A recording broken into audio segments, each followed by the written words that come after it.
Hello and welcome back to the Masonic Roundtable, a weekly hangout where Masons from around the world get together to talk about Masonic news and opinions in a friendly and social manner.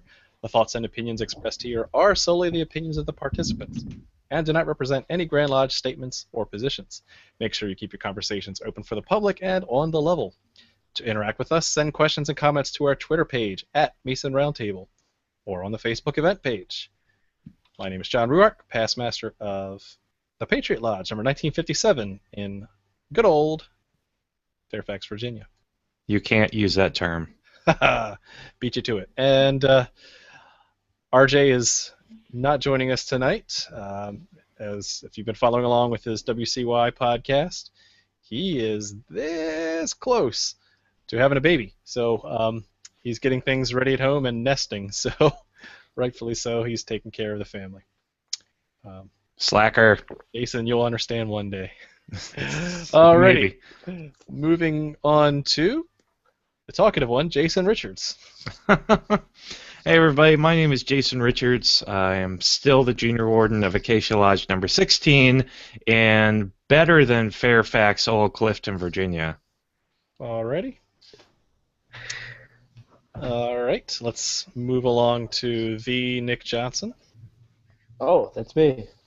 Hi, it's Nick Johnson, past master, Corinthian Lodge number 67. Big time Farmington. Beautiful place. Big time. And last but not least tonight, our very own Juan Sepulveda. Hello everyone, Juan Sepulveda from Orange Blossom Lodge number 80 in sunny Kissimmee, Florida, and the host of the Winding Stairs Freemasonry podcast. All right. And visit Orlando.com. Yes, Juan is Orlando's spokesperson. One thing, actually, that we did have ready for Masonic news, sort of, kind of. I'm a fan of astronomy, and we had a nice harvest lunar eclipse this past Sunday. So we really kind of forgot to mention it last week. Not in Florida. Yeah. Between the clouds. Exactly. It was beautiful. It was fantastic. But yeah, for those keeping along track, I mean, this thing won't be going on for at least another 15, 30 years, depending on what you read. But it was a supermoon, meaning the moon was at its perigee, not its apogee, but its perigee, meaning the closest, and was the harvest moon, which means the first full moon after the equinox, and was it an eclipse? It will happen again on 2033. 33. Oh. Excellent. I'll wait.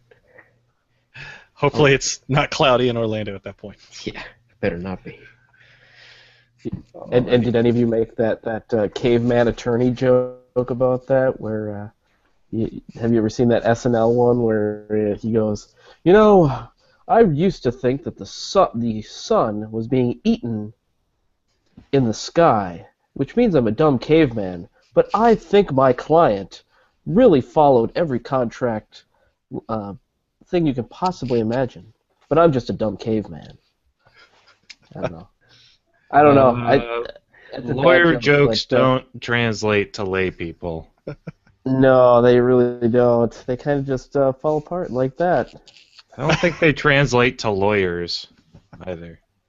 No, we don't know much, so I mean, that's why we say we're practicing. We just almost are going to get good at it. So where do lawyers fall according to past masters? Or what if you're both a lawyer and a past master? Nick? Okay. That's a sad, sad day. There's some jokes wrapped up in there. If you have a joke, submit it to Masonic Monday at gmail.com. Yeah. Send them What do you call a bus full of? What do you call a bus full of past masters? Falling off a cliff. There we go. That's the one. A good start. Hey, so we also found water on Mars, which means cool. The Masons put it there. Somehow. Illuminati confirmed. Yeah, you know, that sort of thing right there. So that was cool. Just if you're a Doctor Who fan, remember, don't drink the water, not one drop. Carry on. Moving into Masonic Monday question on Tuesday. Nick, will you lead us off with this week's question and answer? Oh boy. Sure. All right. So this one was concerning traveling military warrants and lodges that still exist that are or were attached to military units, particularly those in under the Grand Lodge of Ireland.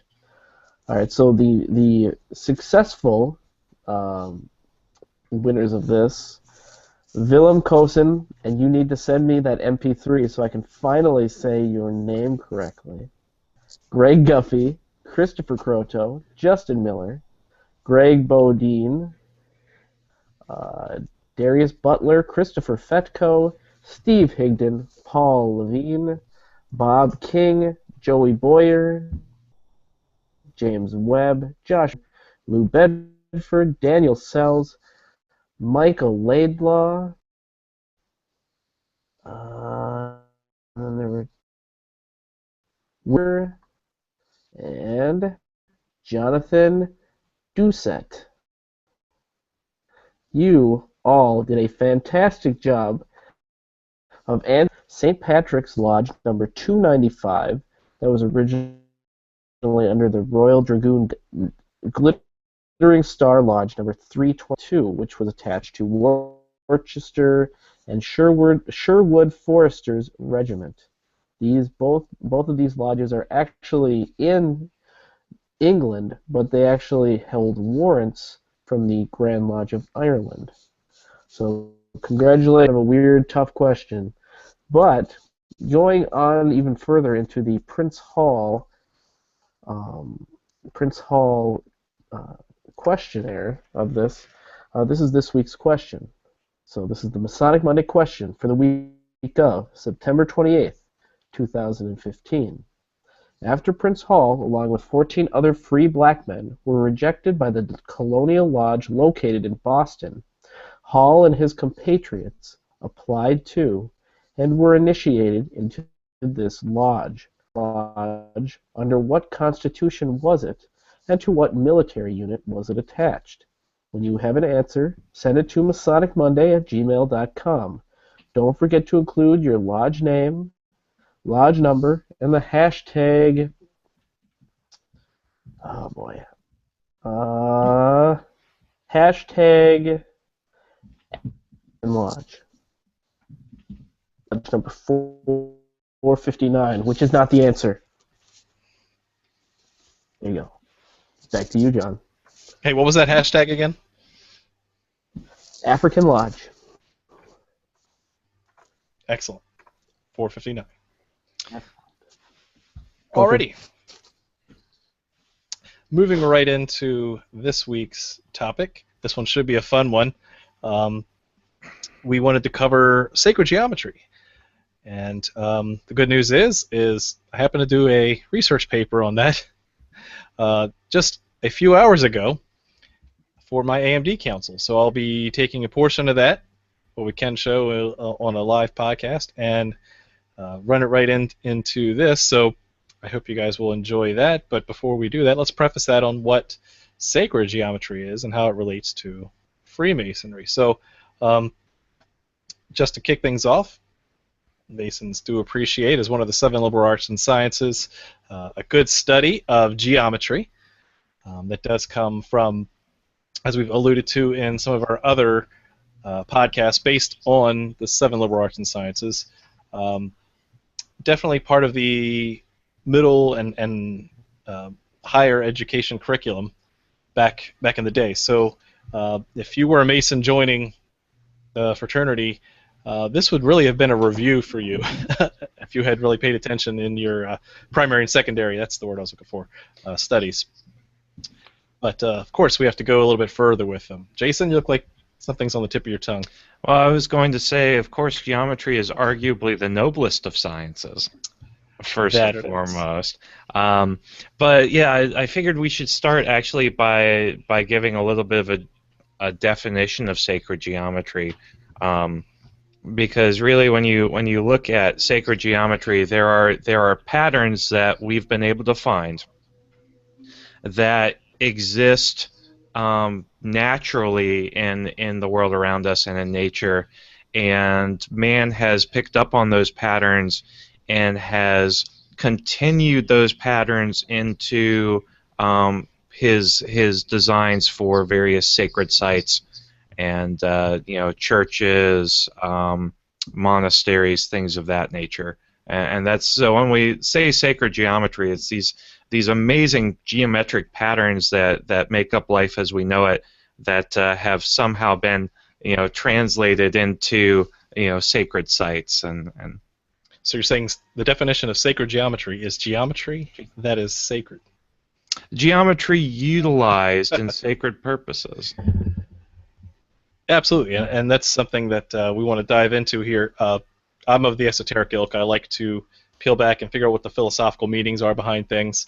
I've said before in this podcast, everything that you hear and see when you go through the degrees of Masonry, everything there is a symbol. That there is a literal meaning. This was alluded to even when we had our Eric Diamond episode on the Kabbalah. There's a literal interpretation of what you hear in the ritual, but it really takes an introspective Mason to go back and look at the allegorical, the symbolism, the philosophy behind what you hear in the ritual. And so, again, we definitely admire geometry, where it comes from the operative stonemasons. But here, we want to break that apart and figure out how that applies speculatively. So there's a huge branch of sacred geometry. Do a quick Google search. You'll find tomes and tomes on various aspects. Before I get set up, I didn't know if anyone else wanted to kind of chime in on what their thoughts were as I prepare my workspace to apply some geometry. Well, I'm very excited to hear.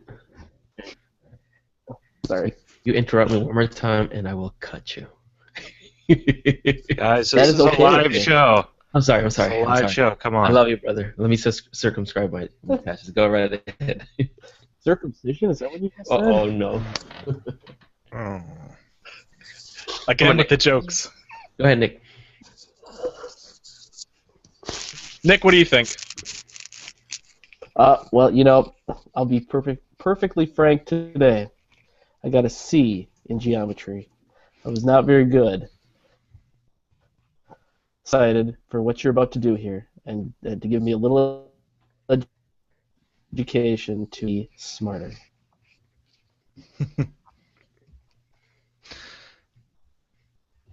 I also I actually never took geometry in school. For shame. Fact. And then did miserably in calculus in college. Probably due to that, but it is really interesting looking at all of the different patterns that have emerged from the seed of life to logarithmic spirals and even like Fibonacci sequences. The fact that numbers actually can have a significance ascribed to them. And the patterns in nature are numerical as well as on a geometric plane, and it's just boggles my mind that people have actually figured this stuff out.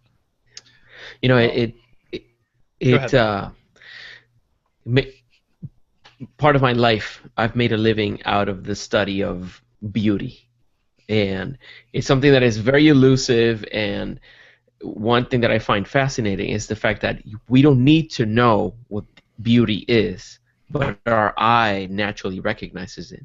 And there are things that happen in nature, certain patterns, and we'll see this with John's presentation, but you'll see patterns that repeat themselves over and over again. You see them in a myriad of different organisms, and your eye can perceive that as beautiful.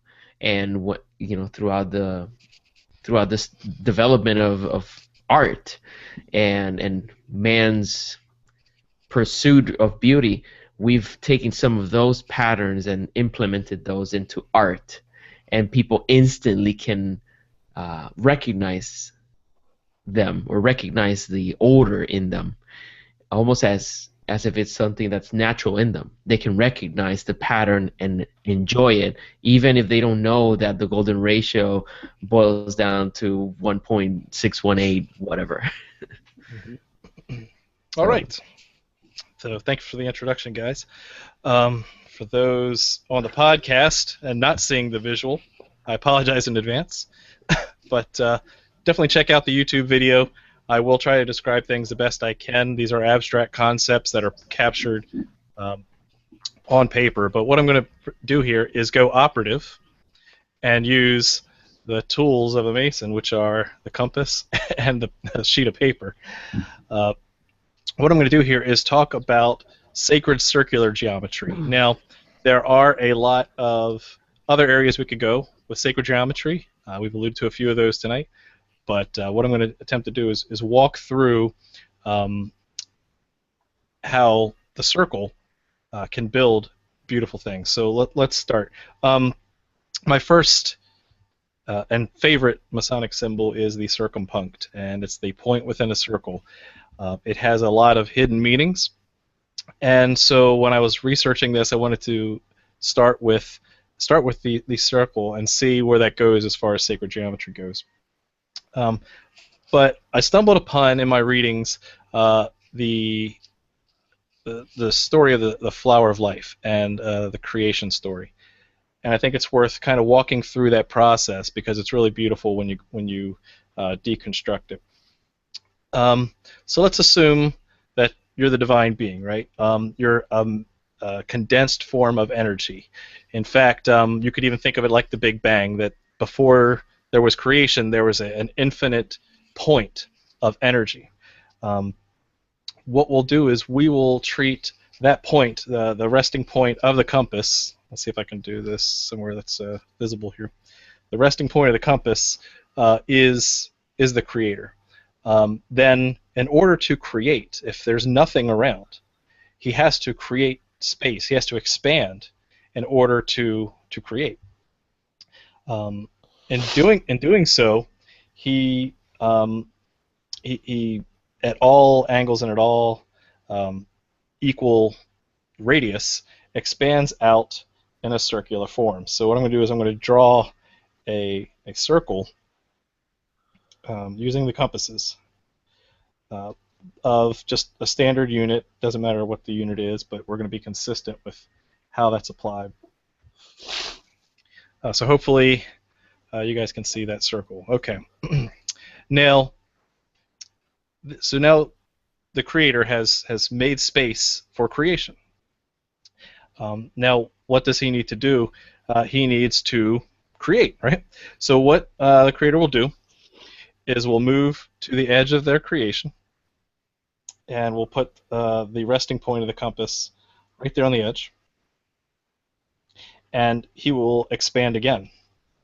In doing so, this is alluded to right there in the beginning of Genesis, where let's see, God is the Spirit of God moved across the face of the waters, and God said, "Let there be light," and there was light. Here we have two circles together, separated at a unit of 1 radius apart. Now what does this do? This shows the first day of creation, where God moved out to create. He created, expanded again in 1 unit of radius out, and now has separated the heavens from the earth. Right? This is day 1 of creation. Also, it's really kind of neat in one or a couple of different versions of Proverbs, chapter 8, verse 27. It can be translated as, "When he prepared the heavens, I was there. When he set a compass upon the face of the depth." So I think that's kind of fascinating that there it is, that the Creator is setting a compass up across the face of the deep. Now this symbol right here is actually pretty fascinating. The two circles separated by a unit length of radius 1 is actually called a specific Latin name called the Vesica Pisces. And what that is, it literally translates to fish bladder. but because it kind of sort of looks like one. But what's really fascinating here is that it has a lot of geometric explanations in here, and I'm going to switch to a screen share real quick, where when you separate these things with 1 unit length, if you look at a standard square, the hypotenuse is root 2 of that, right? If each side is 1, the hypotenuse, the cutting across the square would be root 2. But this allows you to have other mathematical proofs, such as the ratio of the cross-section to the radius would be root 3, and even the top of one circle all the way down to the bottom of another circle, you can calculate root 5. Root 2, root 3, root 5 being beginning of the Fibonacci series, as well as wholly ratios that are covered in a different time. So I think that's kind of fascinating, just from a purely mathematical perspective. But I'm not going to try and get this too nerdy on the math part. Another thing I found fascinating as far as root 3 goes is that if you were to take a perfect cube, visualize a cube, if you were to take the interior length from one corner all the way to the opposite corner, that would also be the square root of 3. So I thought that's kind of neat. And the symbolism of a cube is really perfection, right? The perfect Ashlar, and how we square the circle. Symbolically, the Vesica Pisces has many meanings. When it's in a vertical orientation, like this, it can represent the duality of the earthly and the heavenly. The alchemists will say, as above, so below. And even Christians have symbolically linked Jesus Christ as joining the heavenly and the earthly, right, being that union. It does allude to the Pisces, the fish, right, and you can actually see part of the popular Jesus fish symbol created here if you were to just look at the football shape in the middle and extend it out to the tail. That's really where the origin of the Jesus fish symbol came from. And the fish has ever been linked to Jesus with his miracles with the fish, such as filling the fishing nets of the disciples and feeding the thousands. It's called an ictus, John. Thank you. That's the word I was looking for. Carry on. When in a horizontal orientation, with the Vesica Pisces standing vertical, it actually becomes the symbol of the sacred feminine by its similarity to the shape of the female anatomy. And I'll leave it at that. But it's really fascinating because it does balance out the masculine and the feminine, right? Where if the point within a circle is a masculine symbol, then this Vesica Pisces becomes a feminine symbol. I think that's really kind of fascinating. This has also been used in Christian text, this vertical football shape, in Christian art, to enclose artwork with saints, the Madonna, and even Christ himself have been found in artwork in this shape. So it definitely has a lot of meaning behind that. Now, another thing to keep in mind is we're still only representing creation in a two-dimensional manner, right? This is just an abstraction. You can also visualize this in 3 dimensions. Think of these as spheres. I think I have another. Yeah, there's think of like 2 bubbles joined together, right? This could also work with different volumes, right? Different ratios and proportions that come out of that, but it still applies, and you'll see how here in another couple slides. It also looks like cell division. You know what? You might be onto something. Who said that? No reading ahead. All right. So if we're going to take this concept as an abstraction of the concept of creation, right? If this is day one where he's separating the heavens and the earth, well, then he needs to create again on day two. And in doing so, being perfect, we started here in the center of the first circle. God being perfect will move one radius away, and to stay close to his origin, we'll put the compass point right here at the intersection, at the tip of the football of the Vesica Pisces, and we'll draw another circle. In doing so, what we'll create is another symbolic artifact. 3 circles joined together will represent other things. One thing that's kind of fascinating is if you were to join the center points of the circles now, you have an equilateral triangle with the angles between them of 60 degrees, right? A perfect triangle. You can see that in appendant bodies like Royal Arch, right? Equilateral triangles. You see the triangle everywhere in Masonry. And so this too shows up in Christian art, representing the Holy Trinity, right? The Father, the Son, the Holy Ghost, and really it's pretty well established that these linking of the rings, also called the I'm going to hack the name, the Borromean rings, the linked rings together creates this trinity that's unified. It's not 3 separate things; it's 3 as one. And documentation of this, the Borromean rings, has been a symbol of Christian trinity as far back as this 13th century manuscripts. So it's really kind of fascinating how far back this symbol goes. Also, you could look at it without these external arches and just look at the 3 Vesica Pisces linked together, the 3 footballs linked together. That's also been in Celtic art, representing the Trinity as well. All right, moving right along. We're only up to day 2 of creation here, so God needs to keep working. So let's make him work here. We will start day 3 again, picking another point of these circles.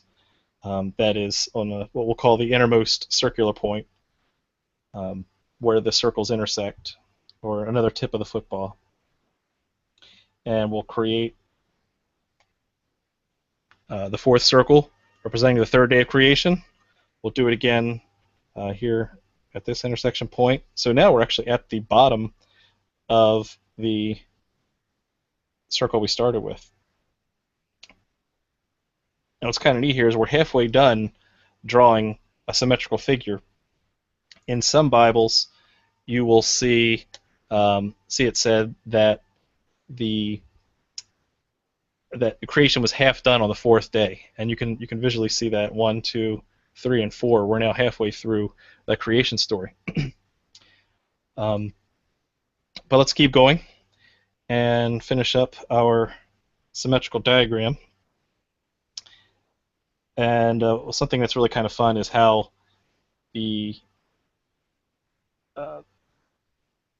all these things really overlap to these center points. So we've got our 5th day of creation, and then finally our 6th day of creation, because what happened on the 7th day? That's right, it was football time.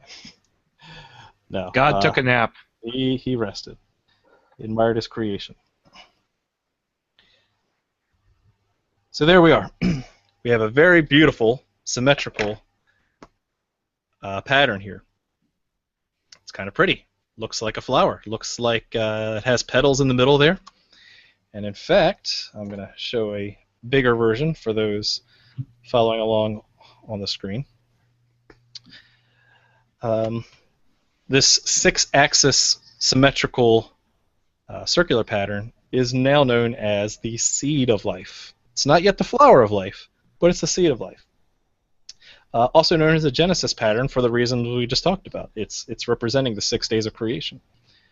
But what's really fascinating here is that in addition to being able to help work out geometrical proofs, right, we're here to talk about the symbolic reason of this, and it can also be a foundation for other areas of creation. What I mean by that is if you, again, visualize it in 3 dimensions, where these are not flat circles, but a cellular structure, cell-like spheres clustered together, then imagine there's 8 circles here. So because in 3D, the center circle will be both one in front and one in the back, then you'll have 8 spheres perfectly lined up. If you were to align those spheres, and I wish I had a better picture for now, if you were to align all the center points of those spheres and trace them all together, you'd have a perfect cube inside of all of those circles, all those spheres.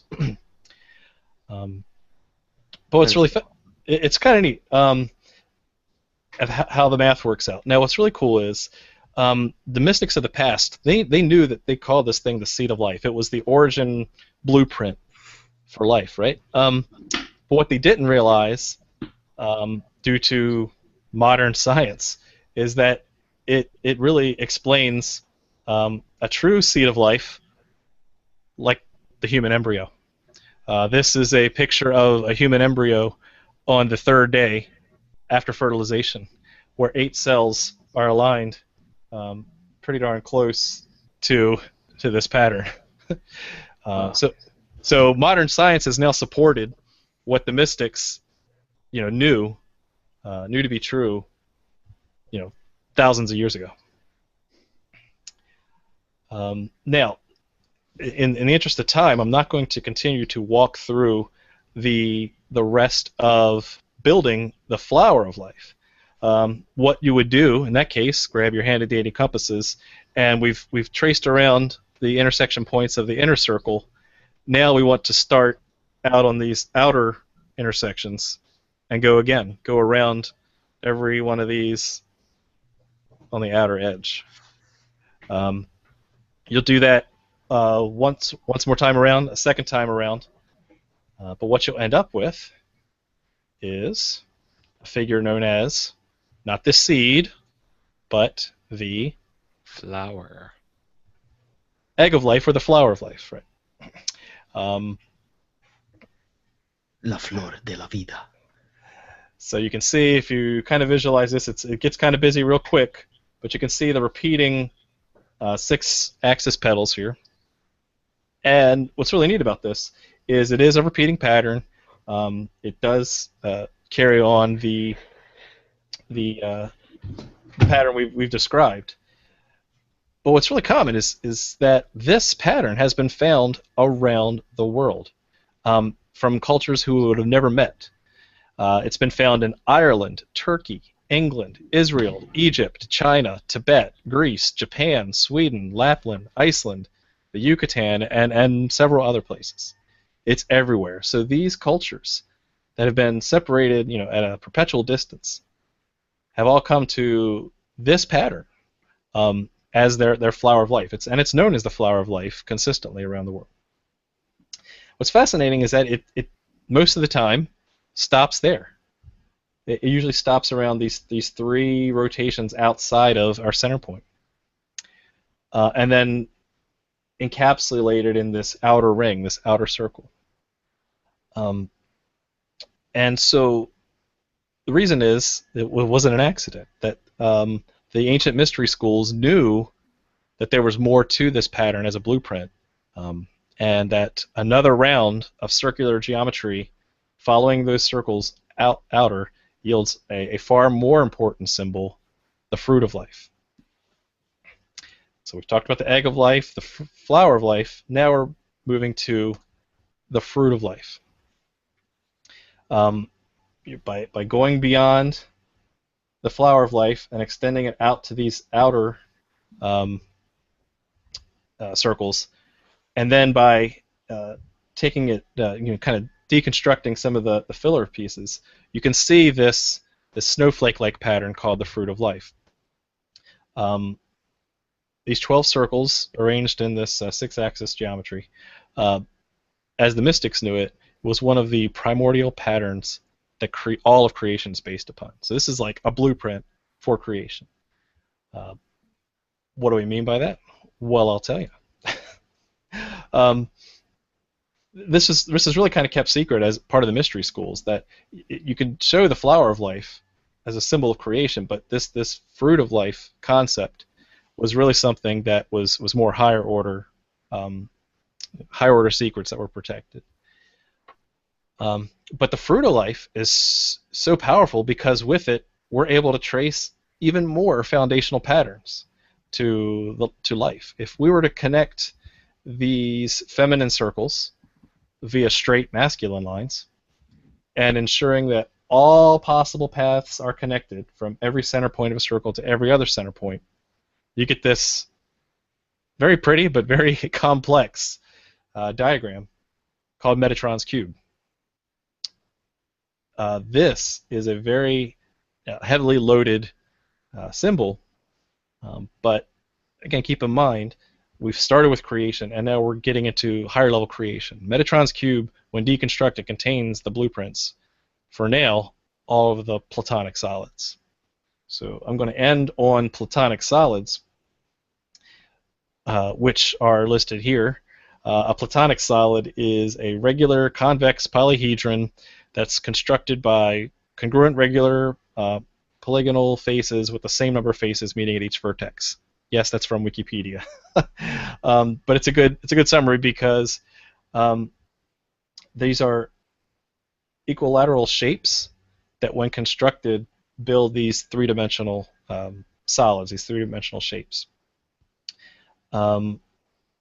And for our Dungeons and Dragons friends, including Donnie Dillon, yes, this does construct your 20-sided die, right? Your dodecahedrons and isosahedrons, right?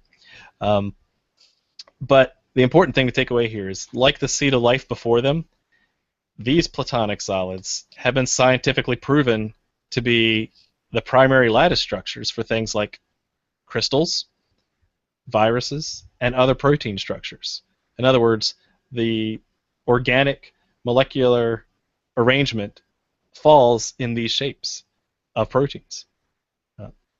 So what, again, the mystery schools didn't know is how this was a blueprint for these things that were way below what the naked eye could see. We've only come to find, here in the last century or so, that they were right. The mystics were right. This is the building block of life.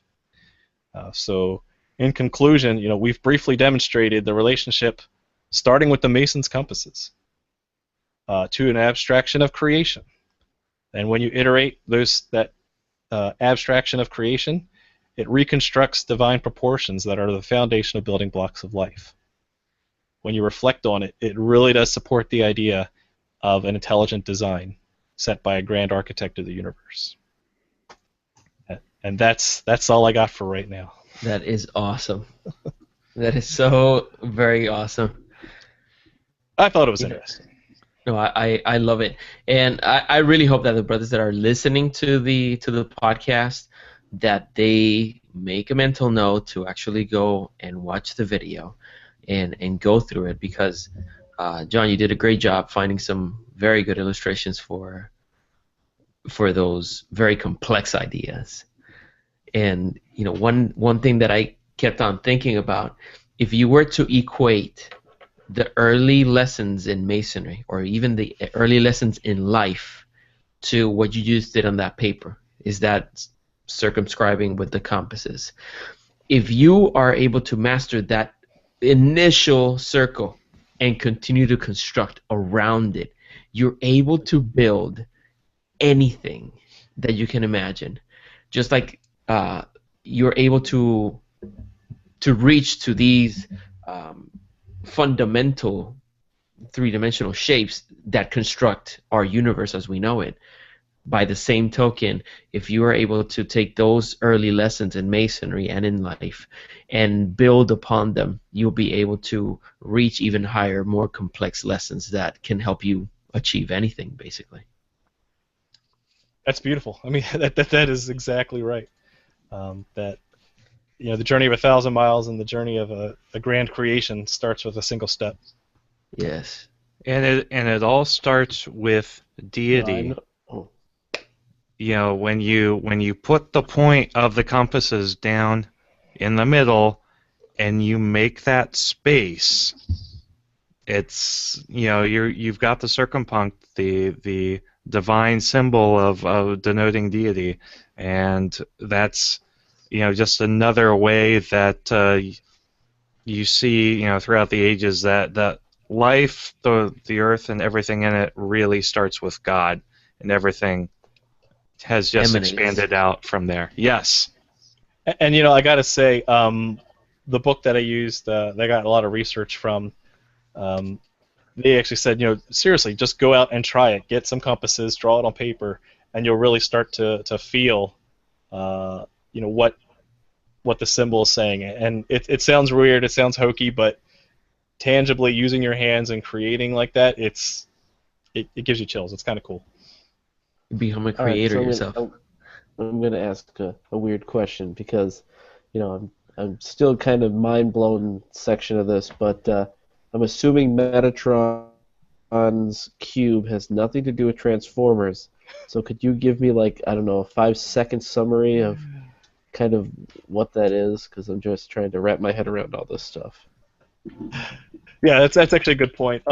So Metatron is an archangel in Judaism, especially when you look at Kabbalistic texts, and he's kind of the creator, the watchmaker of heaven.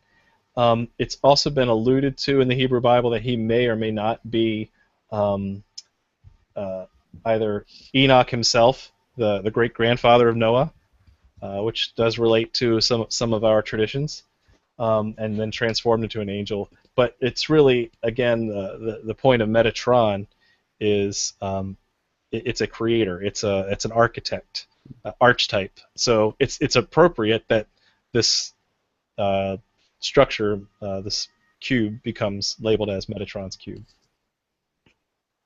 Not Megatron, Metatron. How about Optimus? Optimus Prime? He's kind of amazing. he didn't show up in any of my readings, but I'm sure there's something buried in there.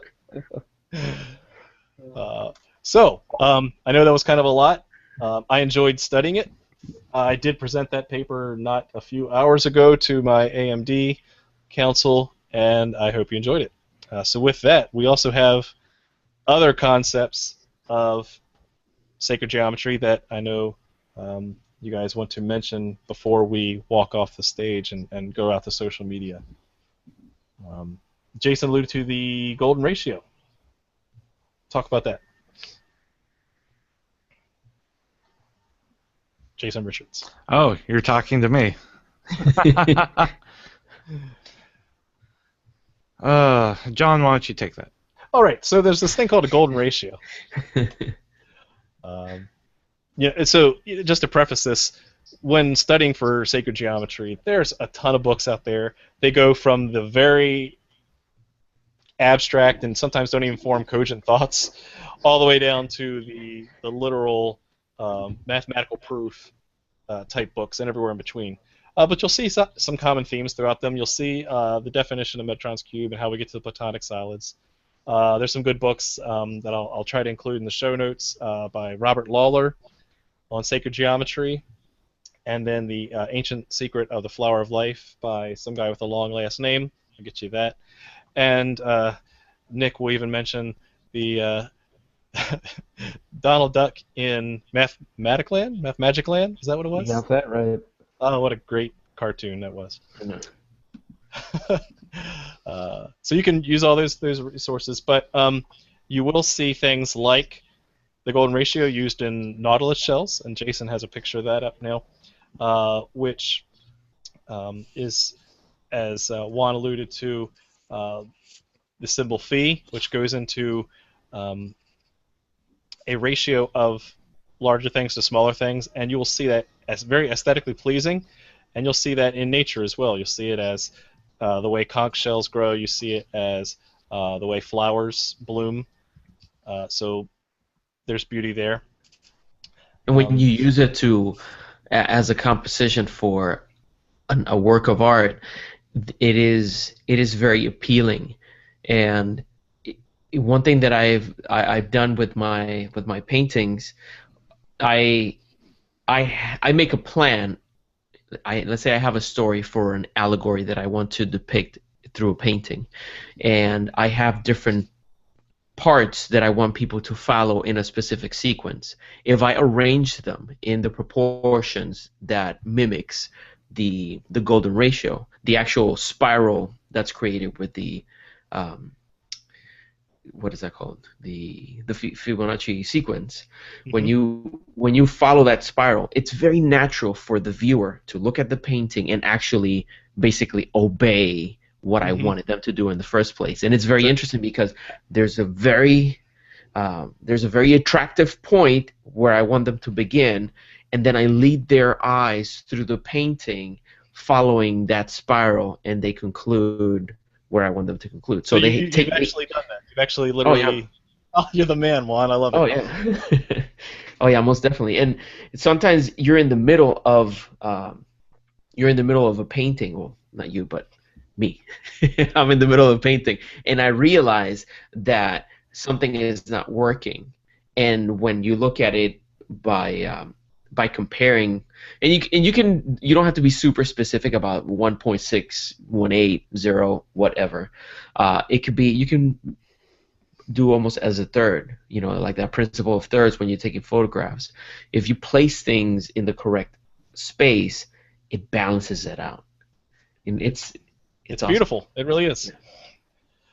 Jason has another cross section here of another Nautilus shell that expands and conforms to the golden ratio. Yes, that's what I had in mind.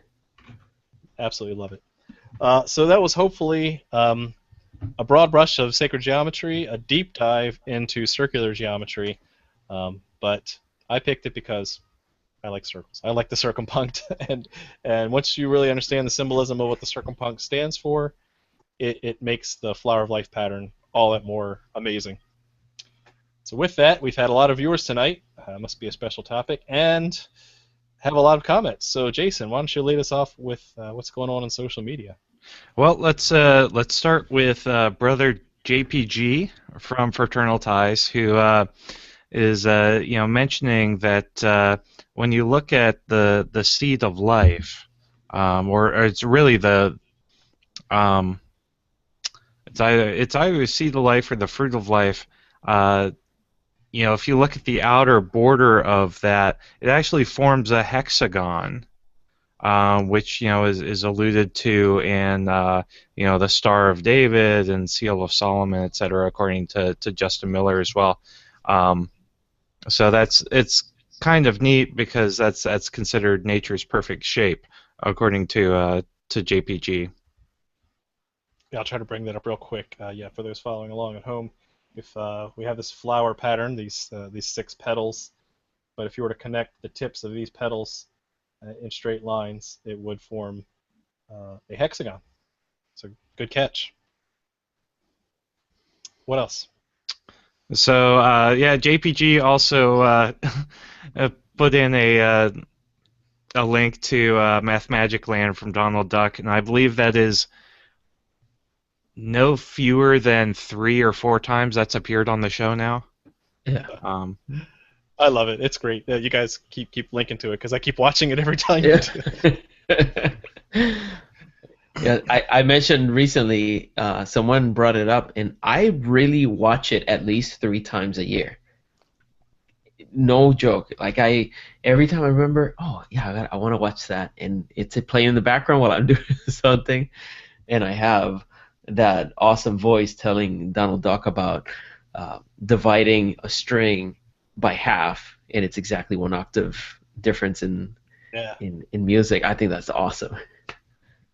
Gerald Brown actually posted something on the Facebook page that I think more clearly illustrates the synergy between the concepts of the seed of life and cell division. So you can take a look at how as you move through the creation story that it mirrors almost exactly how cell division takes place, and it's just really really neat. You got it, Gerald. Yep. And Simon Dick actually posted a couple of artifacts. He says the flower symbol also appears on the ossuaries from the Second Temple period. So from the period of Herod's temple, and that's just so cool. And you want to say something, I was John? going to say the rosette pattern there, with the just the inner petals of the core. You can find that also on Christian churches too. There was a good article written, and I'm going to link to it in the show notes because I can't bring it up quick enough. But it talked about how, as part of a worship service, there's found these churches with all these carvings, mostly those rosettes, on the walls of the church, and they're wondering why is everyone just marking this up with graffiti? But it actually is more of a physical partaking in a ritual service by carving this pattern into the church walls. And so they found in these old medieval castles, or sorry, medieval churches, and it's just fascinating to tie that all together. Oh, and go ahead. No, this is gonna take us somewhere else. So. Okay, well, I have to share this because we do need to get this into the show because it's awesome. It's a meme from Donnie. If geometry is sacred, then the Platonic solids are like icons. And if the Platonic solids are like icons, then rolling dice is like a sacrament. Therefore, playing Dungeons and Dragons is actually like going to church. Hey, you can't deny the logic. Flawless. Okay, take it where you wanted to go, Juan. I was gonna say, I'm sure that somebody started listening to this program and they're like, why in the world would I care about geometry? And this is something that I've visited before, but I would like to hear your explanation to that brother that might not be as geekily stimulated as we have been. What would you say to them? Like, why is this even important to them?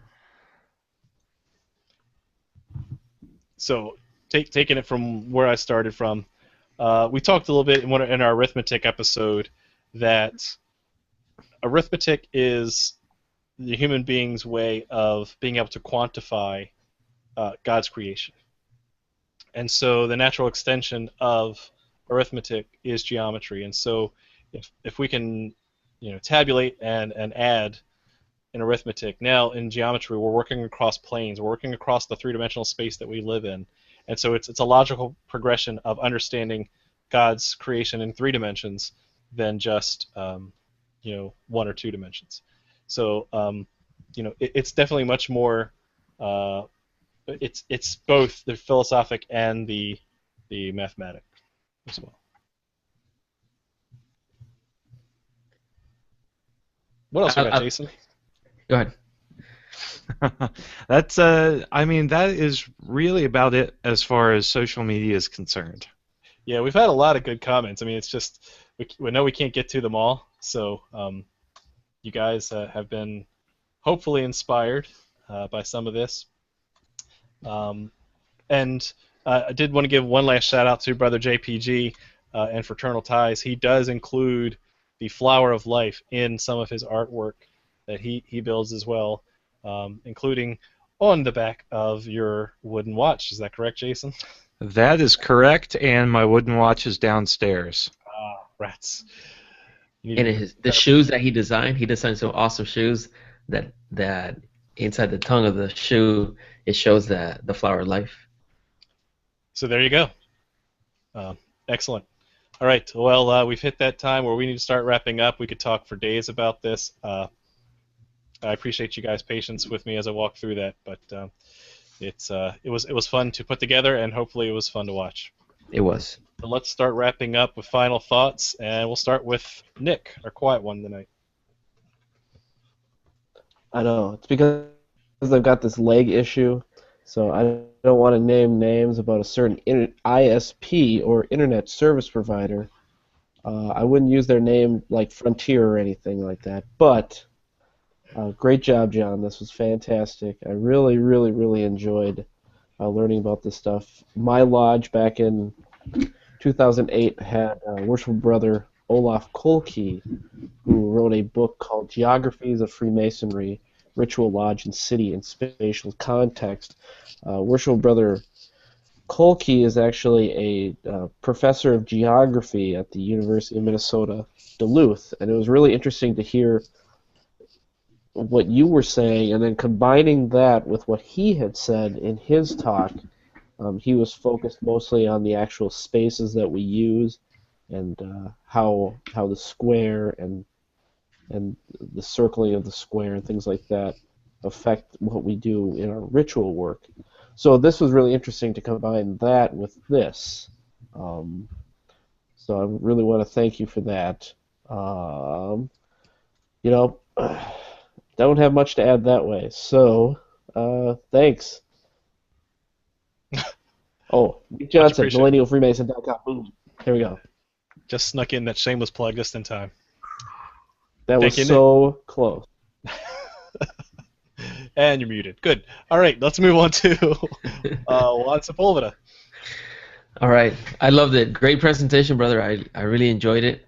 And I hope that, brothers, again, if you're listening to this, take the time, go watch it, go to the Masonic Roundtable, and you should see the embed video there, so you can see all the visuals and actually John actually drawing right there before your eyes. You can see this materializing. So that was a treat for me. I know you did it just for me. Thank you. My inner artist is coming through. Even engineers like to draw sometimes. Yes, and brothers, while you were there watching the video, make sure you leave a comment. Let us know what you thought about it. If you have any questions, anything that wasn't discussed, anything that came to mind in the show, make sure that you put it in the show notes. Go to the comment section and leave us a comment. And you can also find us on Facebook. And I wanted to show you a work of art that I've created that celebrates geometry. Ooh. Have you seen this before? Yes, we have. Who's seen it more than anybody here? John. Absolutely. That is a beautiful piece of work right there. That you have the original, right? I do, and I'm honored to say that I have the original. Guys, definitely. I'm gonna plug Juan's work for him. This series that he's created here, this one especially, I like for obvious reasons. That it's focused on geometry. He's working through all 7 liberal arts and sciences. Everyone is unique. Everyone is perfect. I mean, it really is. It really covers the essence of what we're taught in the degrees, and so I encourage everyone to go out and purchase a copy of that. Thank you. For the brothers, when they go to freemasonryart.com and get their signed copy, I'll hand sign it for you, and I'll send it your way. But if you use the promo code TMR at checkout, I'll give a portion of it to support the show. So you're helping the Winding Stairs, and you're helping the Masonic Roundtable. So you get some awesome art, and we keep this train rolling. So go to freemasonryart.com, and thank you, brothers, for your support. Thank you, Juan. Alrighty, Jason Richards. Yeah, wow, this was such a cool show, and it's a shame, it's a show on sacred geometry, but we could only scratch the surface. So we're going to have more episodes. We're going to talk about the Fibonacci sequence. We're going to talk more about the golden ratio, because I think these are all fascinating ideas and fascinating things that just stuff, cool, math, liberal arts major. So thanks everybody for tuning in, for commenting, for adding to our discussion tonight. So keep checking us out. We'll be back next week, and we really appreciate you guys coming and watching us and listening to us week after week after week. So let us know what you want us to talk about, because we get all of our best ideas from you guys. So from you. And make sure you tune in next week, because next week is going to be a very cool episode with an amazing special guest. First time ever on the show. You guys have probably heard of him. He's one of our friends from Colorado Springs, Colorado. I'll just leave it at that. And he's awesome. So we're going to have a really good time. Awesome. Thank you, Jason.